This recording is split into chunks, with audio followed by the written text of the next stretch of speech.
Cerebral palsy आमतौर पे एक डेवलपिंग ब्रेन या अगर ब्रेन डेवलप नहीं हुआ है उस समय ब्रेन को जब कोई डैमेज होता है तब ये बीमारी होने के चांसेस रहते हैं। और ख़ासकर ये प्रेगनेंसी के दौरान अगर मदर को कोई इन्फेक्शन हुआ, वायरल इन्फेक्शन जैसे टॉर्च इन्फेक्शन है, रुबेला इन्फेक्शन हो जाता है, टॉक्सोप्लाज्मा का इन्फेक्शन हो जाता है, उस वजह से मैटरनल इन्फेक्शन की वजह से बच्चे के ब्रेन को डैमेज हो जाता है, जिसकी वजह से जब वो जन्म लेता है तो उसमें सेरेब्रल पाल्सी डेवलप हो सकती है।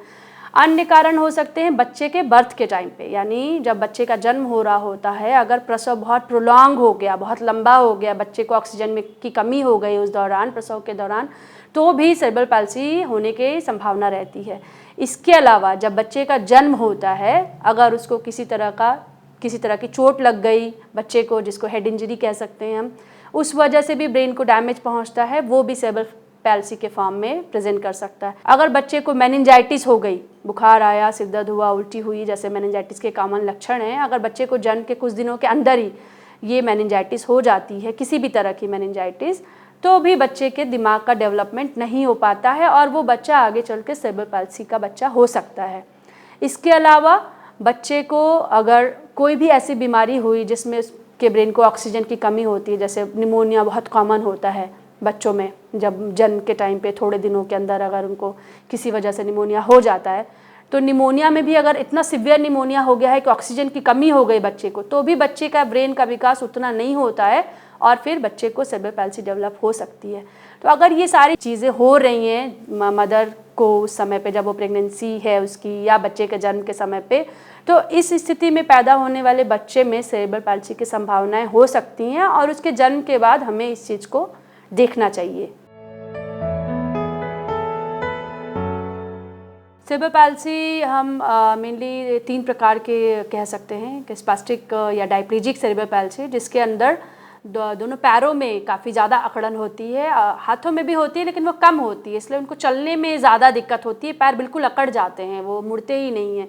तो बच्चा एक के ऊपर एक पैर रख करके, जिसको हम लोग सीजरिंग गेट कहते हैं, जैसे कि एक के ऊपर एक पैर करके फिर चलता है और बिल्कुल टोस पे चलता है, अपने पंजों पे, हील रख नहीं पाता वो ज़मीन पे, इसको डायप्लेजिक सेरेब्रल पैल्सी कहते हैं। दूसरा होता है डिस्टोनिक सेरेब्रल पैल्सी, जिसके अंदर कुछ अलग तरह की ऐंठन होती है शरीर में, बीच बीच में पूरा हाथ एक तरफ ऐंठ जाएगा, या सिर्फ पैर में हो सकती है, या एक हाथ और एक पैर में हो सकती है, या गर्दन में हो सकती है कि बिल्कुल ही गर्दन अकड़ी हुई है, हाथ बिल्कुल अकड़े हुए हैं, बिल्कुल टाइट, वो कंट्रोल में ही नहीं हो रहे हैं, डिस्टोनिक सेरेब्रल पैल्सी कहते हैं। एक दूसरी और होती है जिसको हम लोग एथिटॉइड सेरेब्रल पैल्सी कहते हैं या कोरिफॉर्म सेरेब्रल पैल्सी कहते हैं, जिसके अंदर एबनॉर्मल मूवमेंट होते हैं बच्चे के अंदर, बहुत जर्की से कभी वो हाथ इधर कर देगा, कभी पाँव इधर कर देगा, कभी गर्दन में हो गया, बॉडी में हो गया, इस तरह के फोकल मूवमेंट्स होते रहते हैं, जिसको हम लोग एथिटॉइड या कोरियो एथिटॉइड सेरेब्रल पैल्सी कह सकते हैं। तो ये डिफरेंट वेराइटीज़ हैं जो सेरेब्रल पैल्सी। ज़्यादातर वेराइटीज़ में कॉग्निशन जो होता है, मतलब जिसको हम लोग बुद्धि कहते हैं, इंटेलिजेंस, वो कम होता है, सब नॉर्मल होता है, नॉर्मल से कम इंटेलिजेंस होता है। और ब्रेन डैमेज पे भी डिपेंड करता है कि इंटेलिजेंस कितना रहेगा, वो बहुत कम भी हो सकता है, प्रोफाउंड डैमेज भी हो सकता है कि डैमेज बहुत ज़्यादा हो गया हो ब्रेन को, तो इंटेलिजेंस उसके अकॉर्डिंग काफ़ी कम हो जाता है। सेरेब्रल पैल्सी आमतौर पे बच्चों के जन्म के समय पे ही जो उनको ब्रेन में डैमेज हो जाता है उसकी वजह से होता है, और इसका जो सबसे महत्वपूर्ण कारण है वो है प्रेगनेंसी के टाइम पे, जब बच्चे की डिलीवरी होती है या प्रेगनेंसी के दौरान अगर मदर को कोई इन्फेक्शन हो जाता है। उसके अलावा जन्म के समय पे हुई दिक्कतें, जिसमें ऑक्सीजन की कमी सबसे इम्पॉर्टेंट है, मेनली डेवलपिंग ब्रेन को अफेक्ट करता है। तो या तो अगर ब्रेन डेवलप नहीं हुआ है या अभी वो डेवलप कर रहा है। आमतौर पे जो विकसित होने वाला दिमाग है, जो हमारा ब्रेन है, जब वो डेवलप होता है, इमेच्योर है, उस समय पे अगर उसको कोई क्षति पहुँचती है तो वो सेरेब्रल पैल्सी का रूप ले सकता है। वो जन्म के पहले भी हो सकता है, जब प्रेगनेंसी के टाइम पे, और इसके अलावा पैदा होने के कुछ दिनों बाद भी सेरेब्रल अगर ब्रेन को डैमेज होता है किसी भी फॉर्म में, तो सेरेब्रल पैल्सी हो सकती है।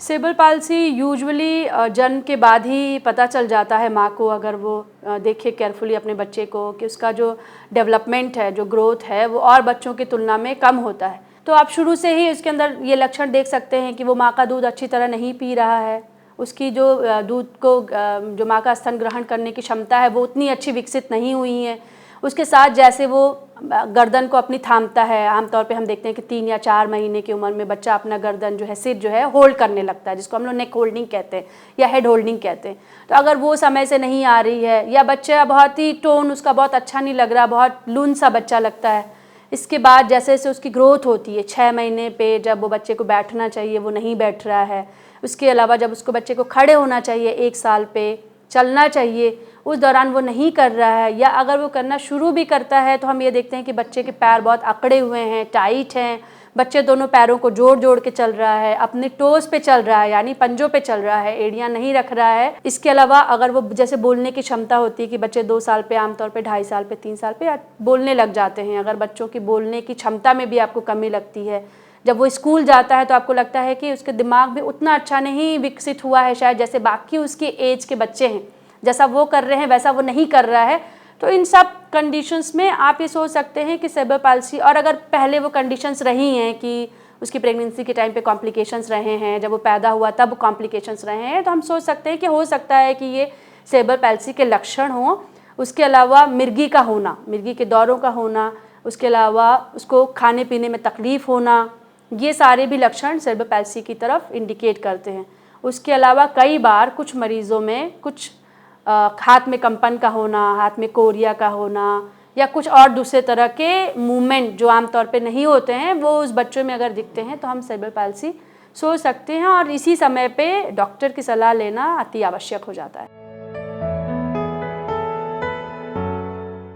सेरेब्रल पाल्सी की डायग्नोसिस यूजुअली क्लिनिकल ही होती है, और कुछ कंडीशंस में क्लिनिकल का मतलब है कि हमने बताया कि ये सारी सिचुएशन है, बच्चे का जन्म हुआ, बच्चे का विकास अप टू द मार्क नहीं है, या उसमें चलने में दिक्कत, बोलने में दिक्कत, मिर्गी, अकड़न, दूसरे तरह के मूवमेंट्स अगर हो रहे हैं तो ये क्लिनिकल डायग्नोसिस होती है। उसके अलावा आम तौर पे ये प्रोग्रेसिव डिसऑर्डर नहीं होता है, ये बढ़ता नहीं है, स्टैटिक होता है। जो डैमेज ऑलरेडी हो चुका है वो हो चुका है, उसकी वजह से जो रिजर्व ब्रेन है बच्चे का, जिसकी वजह से जितना वो कर पाता है, वो अलग अलग बच्चों में अलग अलग तरह की उसकी गंभीरता होती है। वो चल नहीं पाएगा, हो सकता है बोल ना पाए, हो सकता है वो खाना पीना सब कुछ मदर फादर पे डिपेंडेंट हो।